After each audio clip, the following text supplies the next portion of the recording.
नाज़रीन अस्सलाम वालेकुम, मैं हूं वासफ़ भट्टी और आप देख रहे हैं मेरा यूट्यूब चैनल वासफ़ भट्टी ऑफिशियल।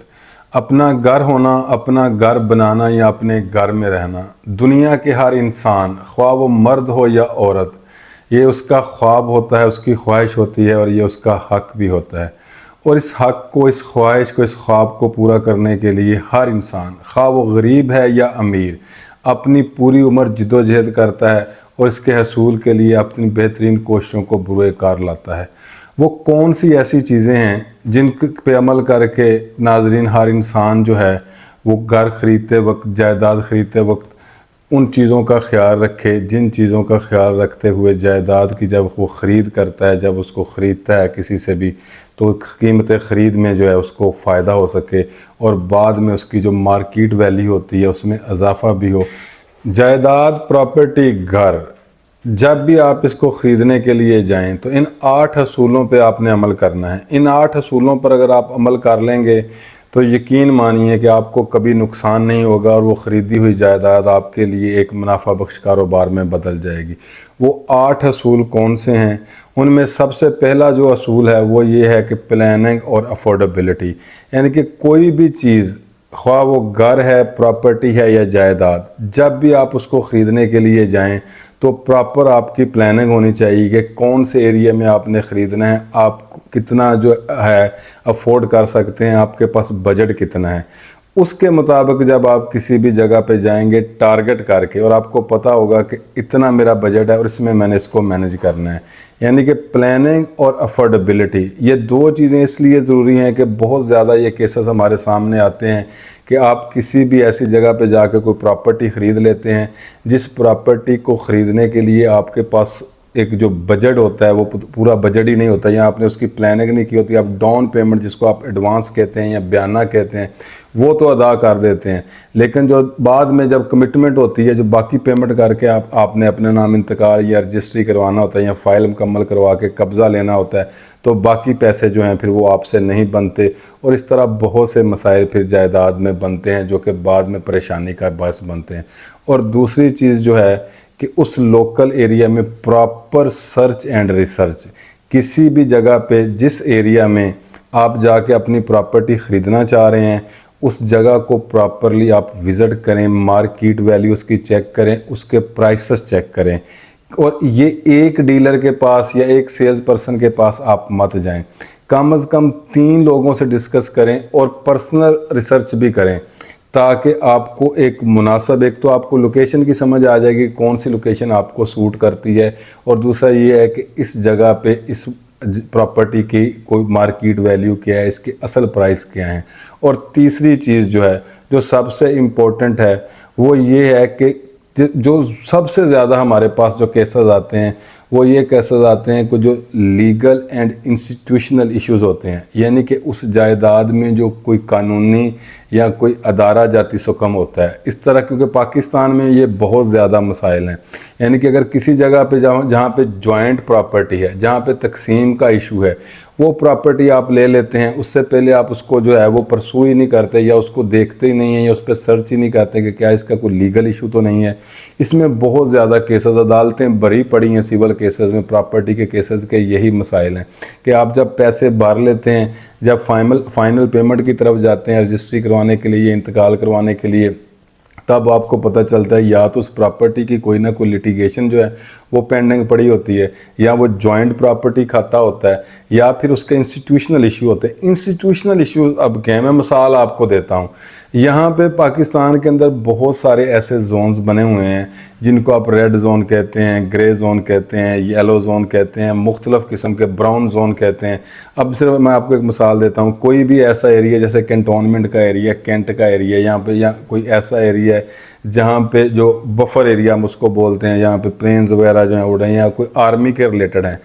अब वो जो कंसर्न्ड इदारे होते हैं वहाँ पे उन्होंने डिक्लेयर करके ये नोटिफिकेशन दे दिया होता है कि ये वाली जो प्रॉपर्टी है, ये प्रॉपर्टी पे हम लोग इस हद से ज़्यादा या तो कंस्ट्रक्शन कर ही नहीं सकते, रेजिडेंशियल या कमर्शियल यूज़ के लिए वो इस्तेमाल ही नहीं हो सकती, वो सिर्फ और सिर्फ एग्रीकल्चर लैंड के तौर पर इस्तेमाल होती है।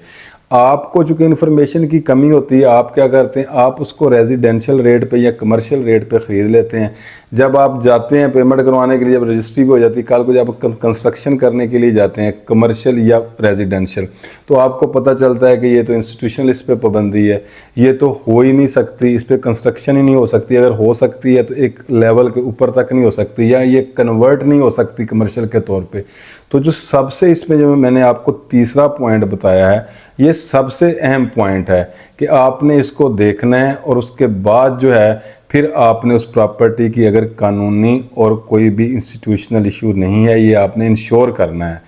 कि इसका कोई ऐसा मसला नहीं होना चाहिए, ताकि कल को जब आप सारे पैसे दे के जब आप कंस्ट्रक्शन की तरफ जाएं तो आपको ये मसाइल ना बने। इसके बाद चौथा इसका मसला आ जाता है, वो मतलब जो असूल है या रूल है,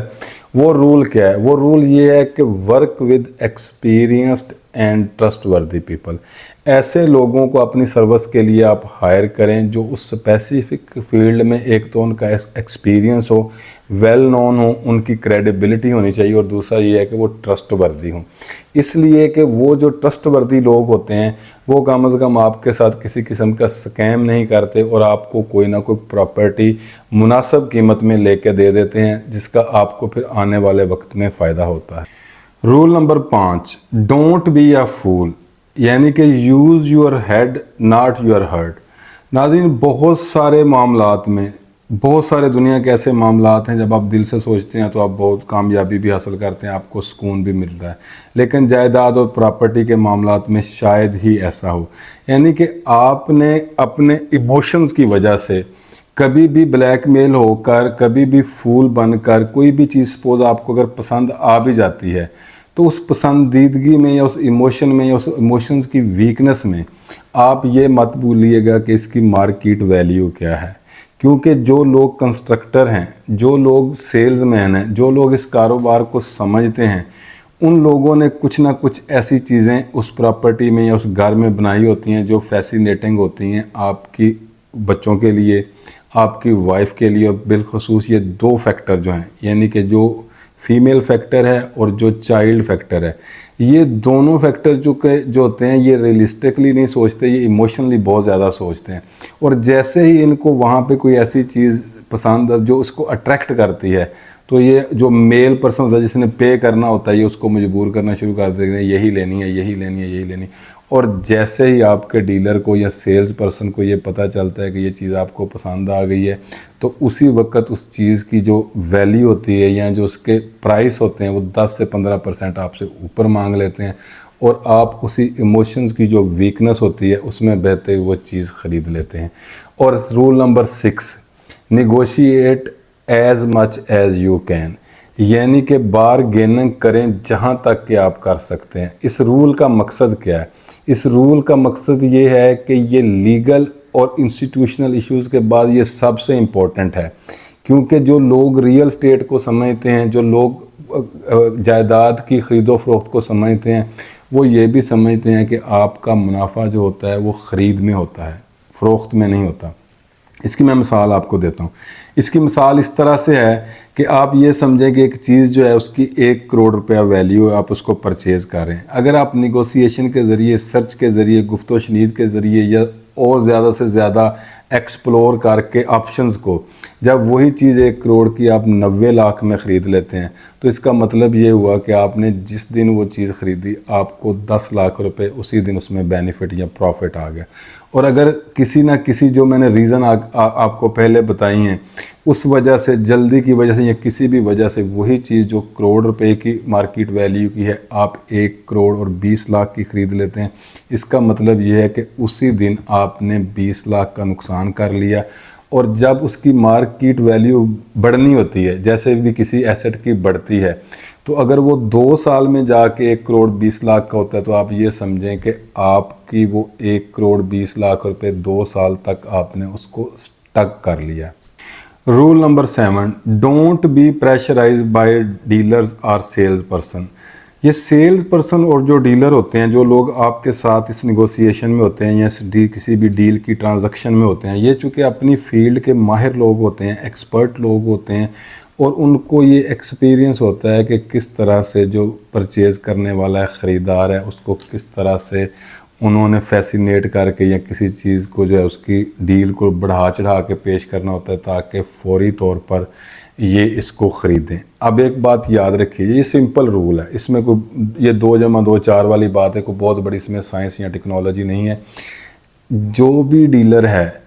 वो उसकी ये ख्वाहिश होती है कि जितनी जल्दी और जितनी महंगी चीज़ जो है वो बिकेगी, उसको उतना उसमें ज़्यादा फ़ायदा है, क्योंकि उसका कमीशन होता है। एक तो जल्दी अगर बिक जाएगी, कोई ख़रीद लेगा तो उसको जल्दी पैसे मिल जाएंगे, और दूसरा ये होता है कि उसके 1% या 2% जो भी उसने परसेंटेज अपनी लेनी होती है,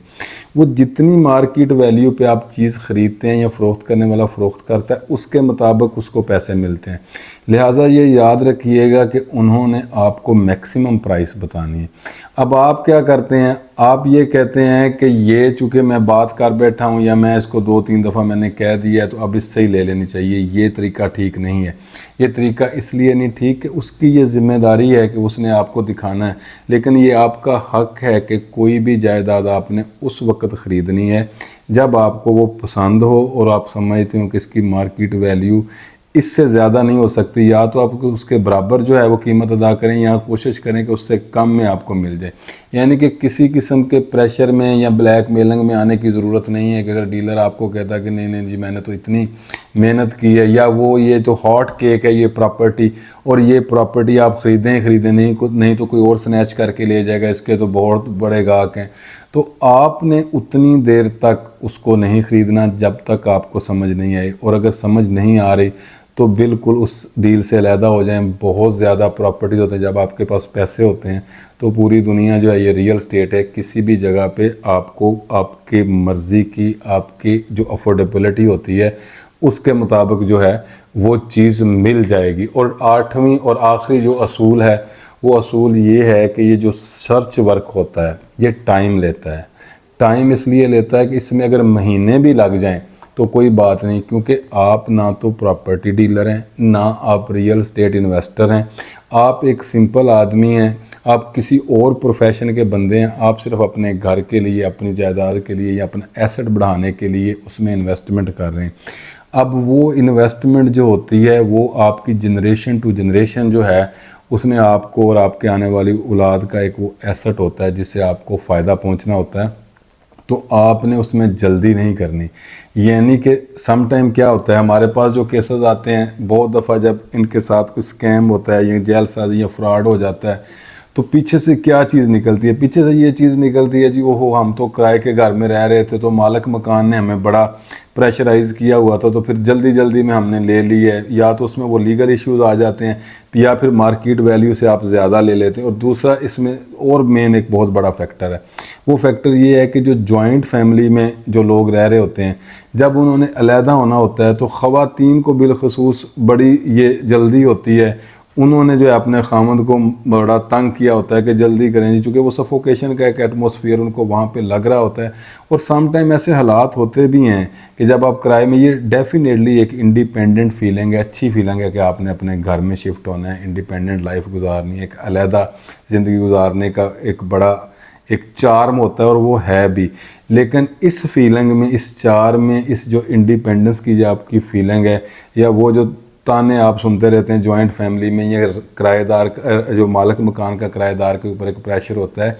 लेकिन ये सारे जो सेगमेंट हैं, ये इन सारे सेगमेंट को आपने इस तरह अपने ऊपर डोमिनेट नहीं होने देना कि जो प्रॉपर्टी आप ख़रीदने के लिए जा रहे हैं या वो जो घर आप ख़रीदने के लिए जा रहे हैं वो आपको उस मार्केट वैल्यू से आपको बहुत महंगा पड़ जाए और कल को जो है वो आपको फिर पछतावा होना पड़े। तो मैं इन 8 असूलों को याद रखिएगा। ये 8 असूल जो हैं इनको पल्ले बांध लें। कोई भी घर आपने ख़रीदना हो, प्रॉपर्टी ख़रीदनी हो या जायदाद ख़रीदनी हो, ख्वाह वो सकनी हो, कमर्शियल हो, रेजिडेंशियल हो, कोई भी हो, इन 8 असूलों पे अगर आप लोग अमल करते रहेंगे जो मैंने आपको बताया तो यकीन कीजिए आपको फ़ायदा होगा, आपको कभी नुकसान नहीं होगा। Thank you very much.